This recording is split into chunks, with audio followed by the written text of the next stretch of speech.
travailles 40 heures par semaine, tu te lèves tôt, tu rentres tard, puis à la fin du mois, il te reste presque rien. Aujourd'hui, je vais parler de 5 pièges qui sont très difficiles à voir au niveau de tes finances. 5 décisions que des milliers de jeunes dans la vingtaine prennent chaque année en pensant que c'est normal, puis qui les condamnent à recommencer à zéro pendant des années. Je vais commencer par le plus gros. Le tueur numéro 1 de la richesse chez les gens dans la vingtaine, c'est la voiture. Je parle pas de la Corolla 2005 payée cash il y a 2 ans, là. Je parle de la voiture neuve. Tu vas chez le concessionnaire, le vendeur il est bon, il est très bon. Puis il te parle pas juste du prix total, il te parle du paiement. 250$ aux 2 semaines, c'est rien ça. C'est une tasse de café par jour. Puis là, ton cerveau, il se relaxe. Tu peux gérer ça. Mais ce que ton cerveau, il a pas calculé, c'est l'ensemble de tout ça. Une voiture à 40 000$ financée sur 6 ans, avec les taux actuels qui sont à comme 8%, tu vas payer cette voiture-là entre 48 et 50 000$ avec les intérêts ajoutés. Puis le premier jour où tu sors du stationnement du concessionnaire, cette voiture-là a déjà perdu entre 15 et 20% de sa valeur. En 1 an, elle en perd 20 à 25. Donc, tu dois de l'argent à la banque sur un actif qui déprécie à une vitesse pendant que toi tu l'utilises. Puis la voiture, c'est pas juste le paiement non plus. Ça, vous le savez, tu sais. Il y a les assurances qui coûtent une fortune à ton âge, durant la vingtaine. Il y a l'essence qui monte en flèche, l'entretien, les pneus d'hiver, les imprévus mécaniques. Quand tu additionnes tout, le financement puis tout ce que je viens de dire, tu peux facilement regarder entre 800 et 1200$ par mois qui sortent de ta poche pour une voiture. On va dire 1000$ par mois. Pense à ce que ça pourrait être dans un CELI investi dans un ETF pendant 10 ans. C'est une différence énorme sur ton destin financier. Puis la voiture, c'est le piège le plus visible parce que c'est le plus normalisé. Tout le monde le fait, tes collègues, tes cousins, les gars de ton secondaire, puis tu te dis que c'est correct. Mais normal et intelligent, c'est pas la même chose. Le message il est simple, une voiture ça sert d'aller à un point A ou au point B. Si t'es pas d'accord avec ça puis tu veux une belle voiture, tu veux une voiture confortable et tout, tu te l'achèteras plus tard. Fait que le meilleur conseil que je peux te donner, c'est achète une voiture fiable, usagée, payée comptant ou avec le plus petit prêt possible que tu rembourses en accéléré. Puis garde chaque dollar que tu économises sur cette voiture-là, puis mets-le au travail dans des actifs qui prennent de la valeur au lieu d'en perdre. Le deuxième piège, ça serait quelque chose qui se voit au niveau de ton apparence. Ça va être des souliers à 300$, des chandails avec un gros logo de designer dans le dos, ton dernier iPhone acheté à crédit, inclus dans un forfait cellulaire à 90$ par mois, des montres, des sacs, des vêtements de gym, de marque. L'objectif, dans tous ces cas, c'est le même, c'est projeter une image de succès. Les gens sans argent, ils achètent des choses pour avoir l'air riche. Puis les gens riches, ils achètent des actifs pour le devenir. Puis ça, c'est pas une opinion. C'est observable. Les études sur la psychologie de la richesse montrent de façon constante que les gens qui accumulent du patrimoine de façon durable dépensent beaucoup moins que leurs revenus le permettraient en biens de statut. Pas parce qu'ils sont misérables, parce qu'ils comprennent que la richesse réelle est invisible au premier regard. Est dans les comptes d'investissement, dans les actifs, dans la liberté de ne jamais avoir à accepter n'importe quoi parce qu'on a besoin du prochain chèque de paye. Quand tu achètes un t-shirt à 150$, ça peut être un t-shirt designer, un t-shirt de gym par exemple, tu fais 2 choses en même temps.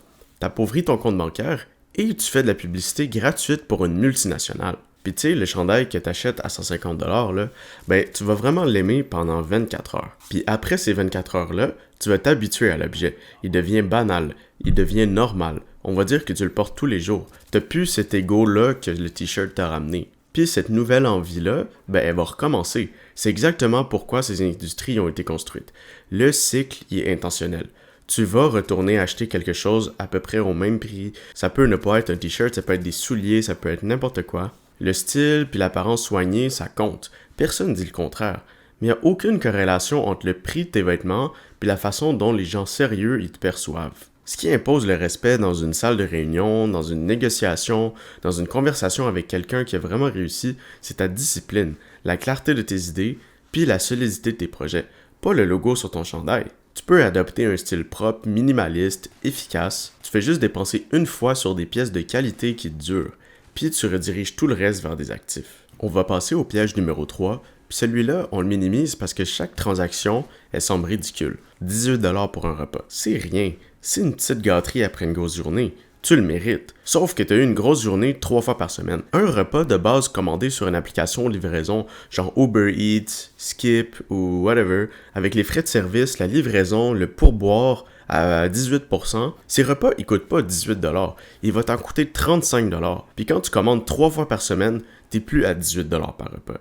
T'es à 100 $ par semaine, à 400 $ par mois. C'est à peu près 5 000 $ par année. 5 000 $ par année qui partent en bouffe commandée depuis ton sofa. Pour mettre ça en perspective, la contribution annuelle maximale au CELIAP, c'est 8 000 $. C'est-à-dire que tu brûles plus que la moitié de ce plafond annuel en commande Uber Eats. Si tu avais mis ces 5 000 $ là dans ton CELIAP chaque année pendant 5 ans, tu parles d'une mise de fonds qui change la trajectoire de ta vie. Puis il n'y a personne qui va te dire ça sur Uber Eats, Skip, puis toutes ces affaires-là.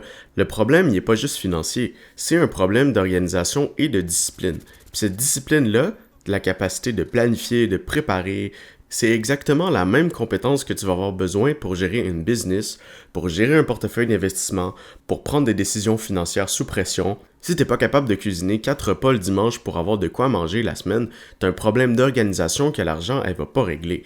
Il va juste le camoufler temporairement. Le piège numéro 4, c'est le piège que je déteste le plus. C'est le piège des abonnements. C'est complètement invisible. Prends ton téléphone, ouvre tes relevés bancaires des 3 derniers mois, cherche tous les montants récurrents. Netflix, 15 $, Spotify, 11 $, Amazon Prime, 10 $, Disney+, 15 $, n'importe quel autre service que tu as utilisé il y a 8 mois puis que tu as oublié d'annuler, 8 $. Si tu prends chaque montant individuellement, tu vas dire « Ok, c'est pas tant que ça ». C'est exactement pourquoi ton cerveau il les ignore. 11 $, c'est pas de l'argent. Mais additionne tout ça. Et pour beaucoup de monde dans la vingtaine, on arrive à 120, 150, même des fois 200 $ par mois en abonnements qui sont actifs. 150 $ par mois, c'est 1800 $ par année.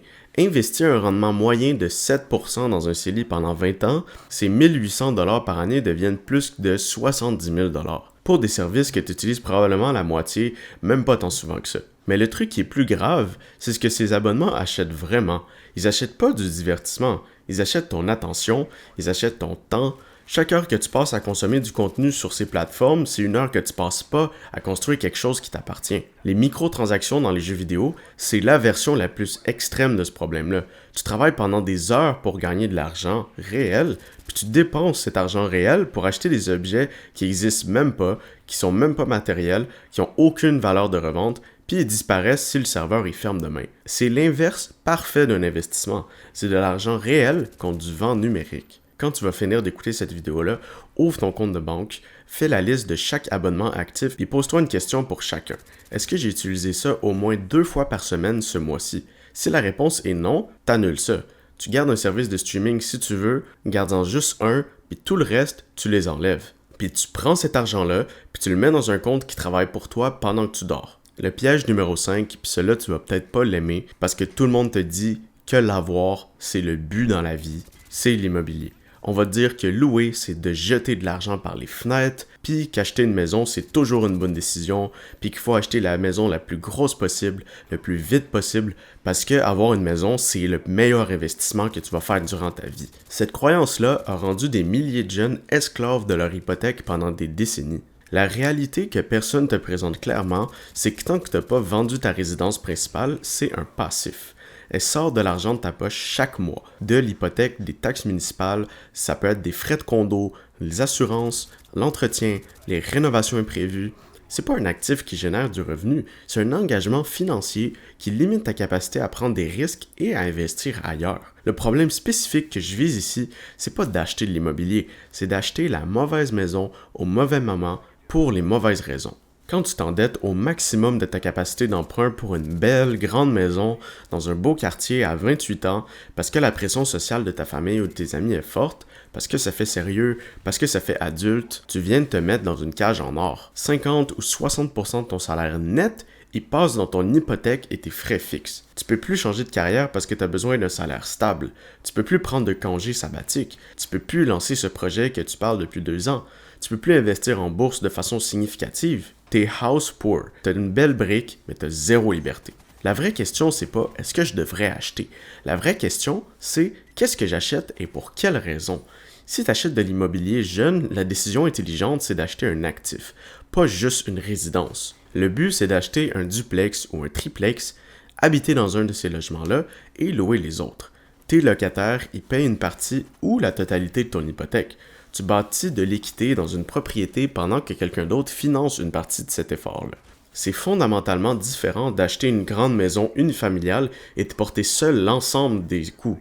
L'autre option intelligente, c'est de rester locataire dans un endroit modeste, garder ton capital liquide puis investir au maximum. Louer, c'est pas jeter de l'argent par les fenêtres, si l'autre alternative, c'est de bloquer tout ton argent dans une maison qui te force à sacrifier des années de rendement composé. La flexibilité, ça a une vraie valeur que la pression sociale autour de la maison te fait ignorer. Chaque piège sur cette liste, ils ont quelque chose en commun. Ils te vendent quelque chose d'immédiat et de visible. Une belle voiture, un statut social, un bon repas, du divertissement, une belle maison, en échange de quelque chose de différé et d'invisible. C'est ta liberté financière future. L'être humain y est câblé pour préférer la récompense immédiate à la récompense différée. Ton cerveau y est littéralement construit comme ça, par des millions d'années d'évolution dans un monde où demain, c'était pas garanti. Le problème, c'est que tu vis maintenant en 2026, dans un monde où les prochaines décennies sont très probablement là et où chaque décision financière que tu prends à 25 ans a des conséquences composées sur les 30 années qui suivent. Les industries qui profitent de ces pièges-là le savent. Elles ont dépensé des milliards pour comprendre exactement comment court-circuiter ta capacité à penser à long terme. Les vendeurs de voitures, ils parlent de paiement bimensuel. Les marques de luxe, ils vendent de l'identité. Les applications de livraison y ont éliminé toute friction entre le désir et la dépense. Les plateformes d'abonnement y ont rendu chaque montant individuellement invisible. Les agents immobiliers y valorisent la maison de rêve plutôt que l'investissement rationnel. Aucun de ces systèmes-là ne travaille pour toi. Ils travaillent tous contre ton futur pour alimenter leur présent. La bonne nouvelle, c'est que reconnaître le mécanisme, c'est déjà la moitié du travail. Personne n'est condamné à rester dans ces pièges, mais ça demande une décision active et consciente, parce que la société au complet, elle va dans la direction opposée. Fait que ce que je veux que tu fasses cette semaine, puis pas dans 6 mois, c'est que ce soir, tu ouvres tes relevés bancaires des 3 derniers mois.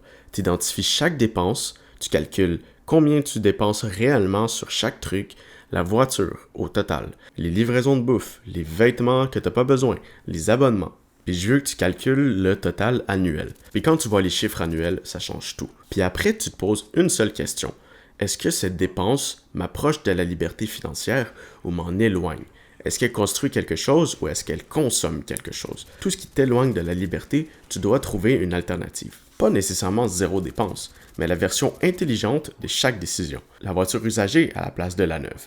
Le style minimaliste à la place des grosses marques de luxe. Le meal prep au lieu de la livraison. Un abonnement à la place de 7. Ou la propriété de duplex, triplex à la place d'une grosse maison unifamiliale. Puis tout l'argent libéré par ces décisions, chaque dollar qui va plus dans ces pièges-là, il doit aller dans un CELI ou dans un CELIAP avec des ETF à faible coût. Ça doit commencer à travailler pour toi, à produire du rendement composé, puis à construire ton futur. La vraie richesse, elle s'affiche pas. Elle se voit pas dans une belle voiture dans ton entrée. Elle se voit pas sur un logo sur un chandail.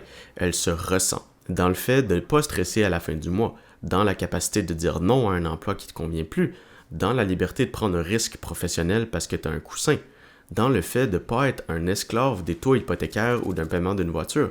C'est ça la vraie richesse qui mérite d'être bâtie. Et elle commence par identifier et éliminer les trucs que tu n'as pas besoin dans la vie. Si tu as trouvé cette vidéo intéressante, je t'invite à partager, liker, commenter, t'abonner. Ça va vraiment m'aider pour l'algorithme et ça va m'encourager à faire des meilleures vidéos pour vous.